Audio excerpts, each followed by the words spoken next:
o astro intruso e o novo ciclo evolutivo da Terra. Psicografado por Urtan Dishida. Capítulo 2. Sobre o astro intruso. Parte 2. Pergunta: falava-se muito da chegada do astro intruso à órbita da Terra no final do século XX. Isso não aconteceu. O que houve em relação à profecia? Ramatiz: o astro intruso é um corpo celeste que existe há bilhões de anos realizando o mesmo trabalho de higienização espiritual em diversos planetas tangenciados por ele. Em torno da Terra, sua órbita está plasmada numa elipse energética que poderia ser seguida facilmente por um veículo espacial munido de equipamentos apropriados que os homens não conhecem. É como se fosse uma grande artéria, onde no lugar do sangue corre a energia que ele plasmou em toda a sua existência. E à medida que eu se aproximo da Terra, mesmo ainda distante em termos de tempo do planeta, essa energia se torna mais forte naquele segmento da órbita no qual ele se encontra, influenciando sobremaneira os acontecimentos quanto aos homens e à natureza. Dessa forma, desde a década de 50 que as vibrações do astro intruso já estão chegando ao planeta, aumentando ano a ano. A previsão sobre a chegada dele no final do século XX dizia respeito ao início do estágio mais forte da carga magnética que ele impõe.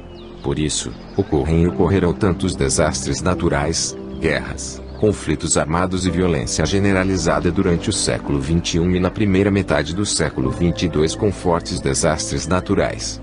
Nosso século atual marca o grande início da Batalha do Armagedon. A vibração etérea do astro intruso já está na Terra. Pergunta: suas previsões anteriores apontavam a influência do astro intruso chegando na segunda metade do último século. Então era essa sua referência? Ramatiz: quem estuda o Apocalipse, ou se interessa por ele, desenvolve, em geral, uma ideia errada do que significa o final dos tempos. As pessoas pensam que, em um determinado dia, o mundo acaba, com um acontecimento surpresa. Não é assim. O Apocalipse se desenvolve gradualmente através de um período que é curtíssimo para a espiritualidade, porém de certo modo longo para os homens. Nada ocorre de surpresa, pois Deus seria insensível se não permitisse aos homens serem avisados sobre o que vai ocorrer na Terra. Eles são alertados justamente para que reflitam sobre seus atos e se modifiquem para enfrentar o inevitável. Os homens já deveriam transmutar seus espíritos para enfrentar a morte do corpo denso de modo tranquilo, e não o fazem. No Apocalipse, Deus avisa que a humanidade precisa estar preparada. Os avisos chegam com muita antecedência, em geral de 150 a 200 anos antes, quando a violência se generaliza no planeta, e os fenômenos naturais atípicos se multiplicam, causando severos danos. A partir de então a vida se torna mais difícil, como numa última chance para que os homens se modifiquem. O Apocalipse, assim, se manifesta como uma doença terminal de longa duração, a qual permite ao enfermo pensar sobre o que praticou na vida. No caso, a humanidade está doente. Pergunta: no caso, então, o processo seria para dar tempo de curar o espírito? Ramatiz: quando alguém contrai uma patologia bacteriana na Terra necessita de antibiótico. Mas não significa que ao tomar a primeira dose estará curado. Dependendo do problema, ele poderá precisar do medicamento por 5 a 15 dias, por exemplo, e mesmo assim, depois de terminado o tratamento, algumas características da doença ainda se manifestam, apesar dela já não existir mais. O mesmo ocorre com a doença do espírito. Durante séculos um espírito adquire karmas negativos em suas várias encarnações, e não será de uma hora para outra que conseguirá resgatar toda essa dívida. Dessa forma, o tempo de aviso até a chegada do astro intruso corresponde ao tratamento que esse espírito precisa ministrar a si mesmo para curar suas imperfeições. Entretanto, dada a situação da maioria, poucos terão chances de reencarnar e completar o processo da cura. Pergunta: isso significa que o Apocalipse é o retrato em andamento de uma doença? Ramatiz: na realidade, há muito a humanidade está doente. Porém não se cuidava nem tomava os remédios necessários, e isso agravou o quadro. A fase que antecede a chegada do astro intruso é o momento em que a doença se instala na sua forma mais cruel, advinda então o colapso total com o dia do cataclismo. Pergunta: quer dizer que, até a chegada do astro intruso, o planeta enfrentará enorme carga probatória? Ramatiz: para que os homens meditem sobre o que raramente meditam. Sobre eles mesmos, e os tipos de conduta que adotam na vida. E mais do que nunca a vigilância será necessária. Porque de tempos em tempos ocorrerão breves períodos de tranquilidade, que farão muitos pensarem equivocadamente que o mal se afastou da vida. E qualquer descuido trará problemas futuros. Entra-se numa fase na Terra que os homens deverão cuidar da própria evolução de maneira irreversível. Não poderão mais baixar a guarda como fazem há séculos. Pergunta: no sistema solar, apenas a Terra será afetada? Ramatiz: dizer que só a Terra será afetada seria o mesmo que afirmar que a programação da espiritualidade no que concerne à região está vinculada aos desígnios da Terra. Outros planetas do sistema solar, onde existe vida espiritual, também receberão algum tipo de influência corretiva, a exemplo do que ocorre com planetas cujas órbitas são tangenciadas pelo astro intruso, em outros sistemas solares. Porém não de forma tão drástica quanto a Terra. A humanidade tem por hábito colocar seu planeta como centro do universo, esquecendo que somente na Via Láctea existem mais de 100 milhões de sistemas solares e que a cada minuto mais de 25 mil são criados apenas no restrito plano universal que vocês estão habituados a visualizar, apesar de inúmeros também serem destruídos. Pergunta: considerando que maiores informações sobre o astro intruso ainda são necessárias, caberiam outras abordagens sobre o assunto?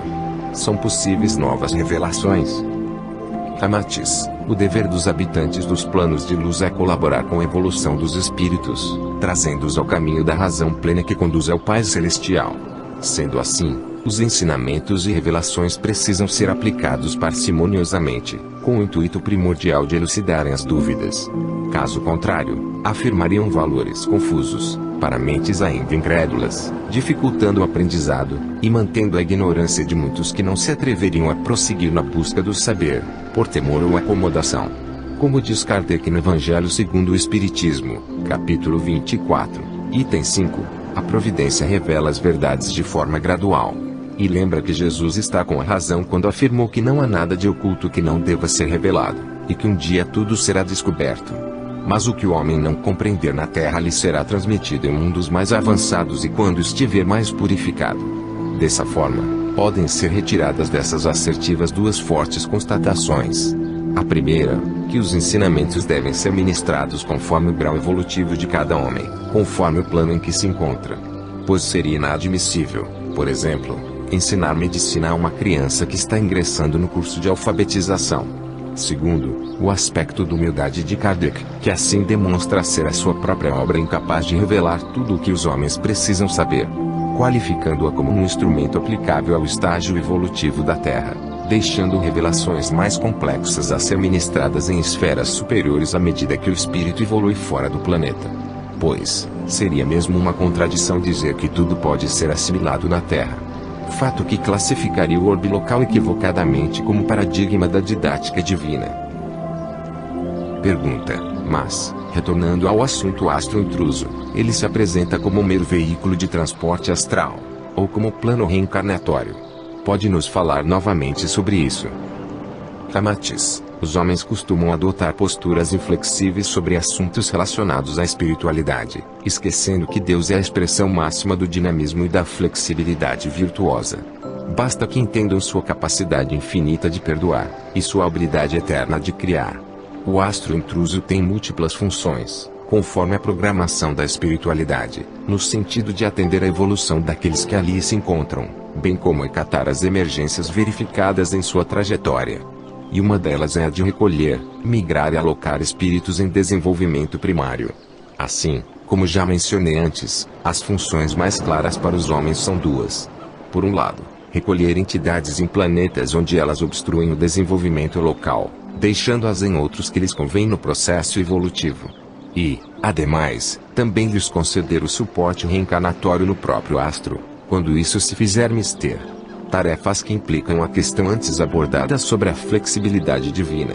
O plano reencarnatório do astro é extremamente grosseiro, onde imperam a ignorância e o sofrimento em níveis assustadoramente inferiores.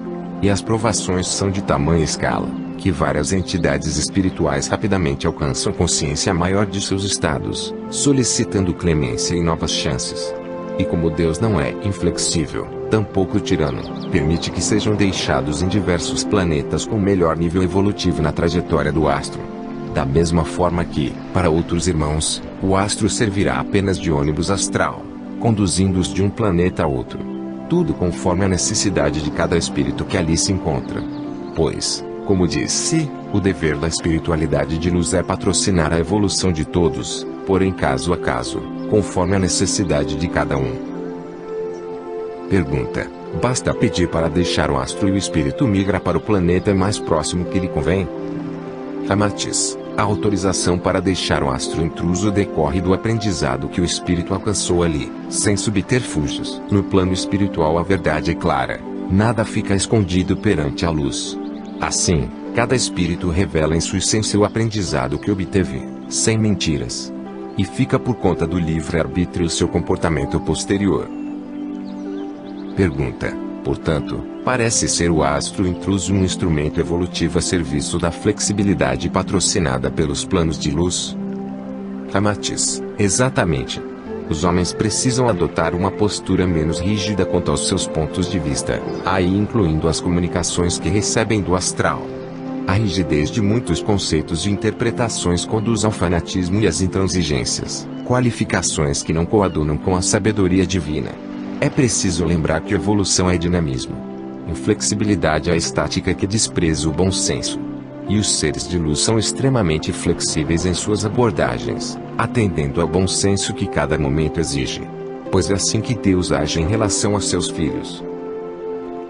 Pergunta: a passagem do astro intruso é um acontecimento certo de ocorrer periodicamente? Ramatiz: é um evento determinístico, pois o astro configura-se como o grande ajustador que promove o karma planetário.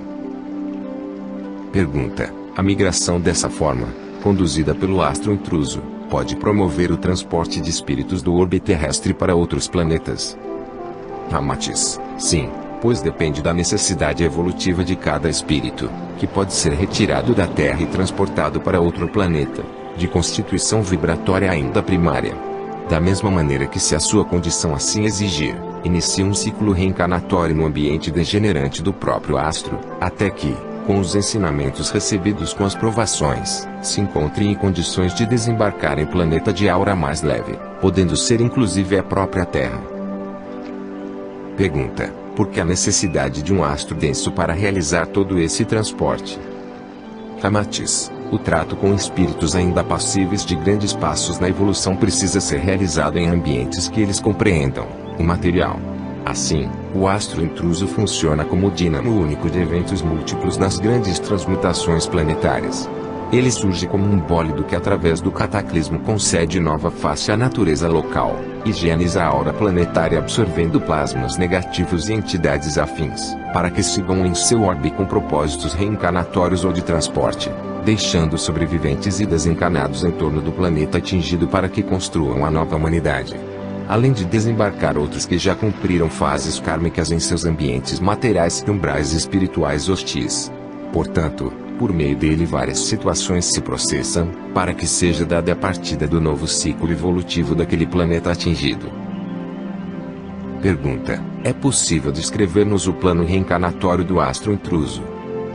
Ramatiz: a ambiência é por demais sombria, remontando por analogia ao pretérito remoto da Terra. A sociabilidade inexiste, pois as relações são angustiantes, marcadas pela violência e por sofrimentos em vertentes contínuas. A própria fauna, embora não tão rica quanto a da Terra, apresenta-se fértil em agressivos animais selvagens e outros repulsivos. Nem vale a pena narrar em detalhes outros aspectos das trevas que ali vigoram. Deve-se apenas acrescentar que, por ser um plano etéreo grosseiro, para onde são atraídas entidades ignorantes de vários planetas, a evolução física praticamente inexiste. Ela não se processa em termos coletivos, de modo que o planeta evolva material e espiritualmente como vem ocorrendo com a Terra. O processo evolutivo é limitado pela individualidade de cada espírito ali presente. Pois, cansado de sofrer, o espírito começa a entender com mais clareza o que significou o seu passado em mundos anteriores, e o que o levou a habitar o astro intruso, vindo a solicitar novas chances em planetas mais evoluídos. Pergunta: poderia ser mais explícito quanto ao que denomina de processos evolutivos coletivo e individual? Ramatiz: um planeta como a Terra, destinado à evolução espiritual, apresenta importantes progressos materiais coletivos como vem ocorrendo, mas não tem necessariamente a contrapartida em cada homem no desenvolvimento do espírito. Esta condição, por sua vez, é determinada pelo livre-arbítrio individual, no esforço da construção de uma índole voltada para Deus, constituindo-se em mérito particular. No astro intruso, o progresso material coletivo é anulado pela intensa absorção de espíritos ignorantes originários de vários planetas em ondas regulares, os quais não possuem a capacidade de contribuírem para a evolução física local, que assim situa-se em patamar bastante rígido, à mercê das vibrações caóticas das hordas migratórias. Esse estado permanente de trevas torna a vida insuportável. Os espíritos ali encarnados atravessam terríveis tormentos e fases marcantes de sofrimentos. De modo que os breves momentos de conscientização ocorram nos períodos interencarnatórios, quando recordam de vidas anteriores em outros planetas, comparando as sequências evolutivas em cada um dos orbes. Isso é necessário a fim de perceberem o ambiente de trevas do astro intruso, advindo o pedido de clemência, para que sejam transportados para outros planetas que apresentem condições de evolução mais aprazíveis. Sendo assim, o astro intruso representa verdadeiro tratamento de choque, no sentido de despertar espíritos ignorantes, mostrando seus estágios evolutivos impróprios, incentivando-os à busca pela reforma espiritual, o que dá início ao processo evolutivo individual mais intenso patrocinado pelo livre-arbítrio. Pergunta: mas cientistas e sábios que ali estão não colaboram para a evolução do orbe, tirando da condição de ambiente estagnado? Ramatiz: não teriam condições pela falta crônica de infraestrutura. E, justamente ao encarnarem, sofrem por se sentirem inúteis em um local onde presenciam tantas incoerências e absurdos. Mesmo momentaneamente desmemoriados pela nova encarnação, percebem intuitivamente que muito poderia ser melhorado. Mas são obrigados a viver nos limites terríveis impostos pelas condições primaríssimas do astro. Nesse estado de sofrimento é que eles começam a entender que a verdadeira sabedoria não está na vida material, mas na condição do espírito evoluído de fazer algo pelo próprio progresso e pelos seus semelhantes, começando a serem despertos os sensos de amor e de caridade. Pergunta: a contínua absorção de energias negativas também não colabora para o processo de estagnação material do astro? Resposta: é o contrário da Terra, onde o progresso material não é atrelado à evolução espiritual. Os homens apegam-se à tecnologia de ponta como reveladora da evolução do planeta, esquecendo da saúde do espírito. No astro intruso, a atração dos espíritos ignorantes é acompanhada da imantação de enorme carga negativa que envolve a Terra, bem como as originárias de outros planetas, cujas órbitas são tangenciadas por ele. Isso implica resgatar o caos dos outros para implantá-lo no próprio orbe. E as derivadas do progresso material resultam em valores insignificantes, de caráter estagnante. O importante ali não é o progresso material, mas a evolução do espírito angustiado por viver em plano tão atrasado. Em suma, as condições do astro estimulam o desapego à matéria e a maior observância ao estado do espírito, que já traz em sua história conhecimento mais evoluído quanto ao trato com as coisas densas. Pergunta: não havendo progresso material, então mesmo que espíritos altamente inteligentes tivessem ideias brilhantes, nada poderiam fazer? Ramatiz: existe uma espécie de comensalismo entre cada espírito e o astro intruso, pois o espírito beneficia-se com sua presença no astro em termos de evolução, mas o astro não obtém qualquer ganho ou prejuízo com a presença de um espírito em sua crosta. Vejam o que acontece hoje com o homem na Terra. Embora na parte física já esteja provado que a vida é dinâmica, a grande maioria da humanidade ainda não entendeu que a evolução espiritual baseia-se no mesmo princípio, e não na lei da estática e da passividade, tão antiquadas quanto as ideias científicas primitivas na Terra. No ambiente do astro intruso tudo isso ficará mais evidente para cada espírito, apesar de que os momentos de aprendizado sejam obviamente diferenciados. Pergunta: o astro intruso assemelha-se então ao que os homens denominam de inferno? Ramatiz: insere-se na flexibilidade à disposição da espiritualidade de luz, na educação de entidades rebeldes, que não atingem a necessária maturidade evolutiva. Ao invés de ser o érebo que os homens imaginam, constitui-se, no seu aspecto de morada reencarnatória, em sistema prisionário cujas grades e grilhões são as mazelas e imperfeições desenvolvidas pelos próprios detentos. E como toda aprovação, o estágio nesse plano não se distingue como castigo. mas na melhor forma de manifestar a didática divina, com o uso da linguagem que tais espíritos sofredores entendem. Não conseguiriam despertar a razão se fosse de outro modo. Pergunta: todos os espíritos terrestres que forem atraídos pelo astro intruso encarnarão nele, mesmo por curto período? Ramatiz: inúmeros espíritos que se encontram encarnados na Terra, ou mesmo desencarnados ao redor dela, encontram-se em verdadeiro estado de alienação espiritual, descuidando-se sobremaneira de suas evoluções. Adotam comportamentos voltados para vícios e outras imperfeições, que não se traduzem efetivamente como atitudes agressivas contra terceiros, mas contra eles mesmos. Sendo assim, em alguns casos a encarnação no astro intruso seria demasiadamente pesada para eles. E a solução é a permanência por certo período no âmbito etéreo do astro, sofrendo com as vibrações negativas, entretanto sem a necessidade de encarnar, até que desembarquem em algum planeta mais condizente com seus estados ainda imperfeitos. É o caso em que o astro intruso funciona como um grande ônibus cósmico. Pergunta: tendo cumprido o estágio encarnatório no astro, os espíritos que o deixarem poderão retornar novamente para sua esfera?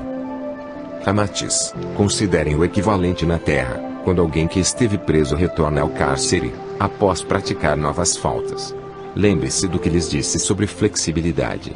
Da mesma forma que Deus é indulgente quanto àqueles que desejam evoluir, também se mantém coerente no respeito ao livre-arbítrio de outros, que retornam à senda da imperfeição.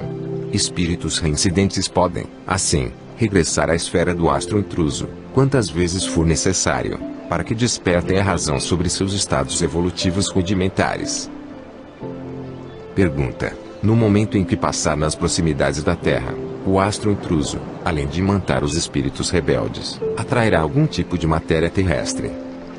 Ramatiz: vamos lembrar do que acontece no caso de órbitas binárias entre estrelas densas, quando durante milhões de anos a massa de uma atrai a da outra formando um corpo maior. Não é o caso entre o astro intruso e a Terra. Porém, será verificado um processo similar de acreção, quando energias e plasmas negativos da Terra, e ao seu redor na crosta etérea, forem atraídos para o astro. Pois plasma negativo é matéria.